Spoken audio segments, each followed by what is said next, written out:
Sigurisht që do jetë një ndeshje siç janë gjitha ndeshjet e kualifikuese, sigurisht që ne do him në fushë, do japim maksimumin, do japim gjithçka dhe prap janë 3 pikë, një lojë e rëndësishme. Pothuajse sigurisht që kemi arritur atë play-offin, po prap është një lojë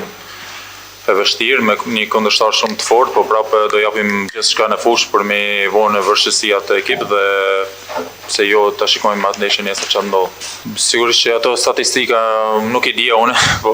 unë mendoj gjithmonë ndeshje për ndeshje, po sigurisht që janë gjë e mirë kur ti shohësh ato statistikas apo kur ti ndëgjosh. Po prapë, siç e thash edhe më herët, kemi një kundërshtar përballë që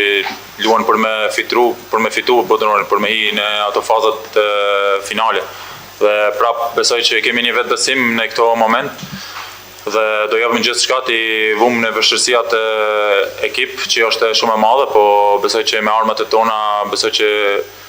do bëjmë një ndeshje shumë të mirë nesër. Nuk është çështje vetëm imja të ndalim me atë Harry Kane, po besoj që gjithë mbrojtësit në botë kanë vështirësi kundër Harry Kane, po prapë besoj që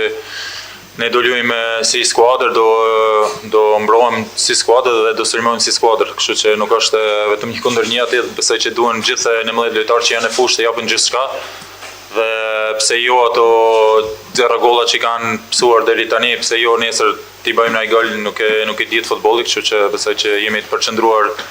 në gjithë skuadrën, jo vetëm te Harry Kane. Ndryshimi me sulmues tjerë është sigurisht që Harry Kane lëviz shumë, nuk rrin kurrë afër mbrojtjes, kështu që edhe zhdry poshtë, edhe shkon te mes fusha, merr topin, është teknikisht aq i fortë dhe ka shumë kualitete. Besoj që sigurisht që është një ndeshje e vështirë të luash kundër aty. Besoj që ose lun Foden, besoj që kualitetet prap do rrin pothuajse njëjtë, vetëm që ajo është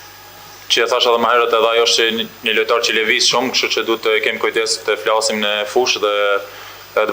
bashkëpunojmë sa më mirë për t'i ndalur. Sigurisht që mendojmë për play-offin, sepse është gjë normale, sidomos edhe para ndeshjes me Andorrës, është normal që e kia edhe mendjen aty, kush mund të jetë kundërshtari, po besoj që në këtë moment që jemi këtë pikë, besoj që vetëm të përqendrohemi tek Anglia dhe pastaj do shikojmë kur zgjedhet shorti kush do na bjerë, po besoj me këtë ndeshje edhe duket edhe mund të mësosh diçka nga këto kombëtarët që janë shumë të lartë, që kanë shumë kualitet dhe të marrim gjithçka në këtë kualifikim që kemi bërë deri tani dhe të përqendrohemi pastaj tek play-off.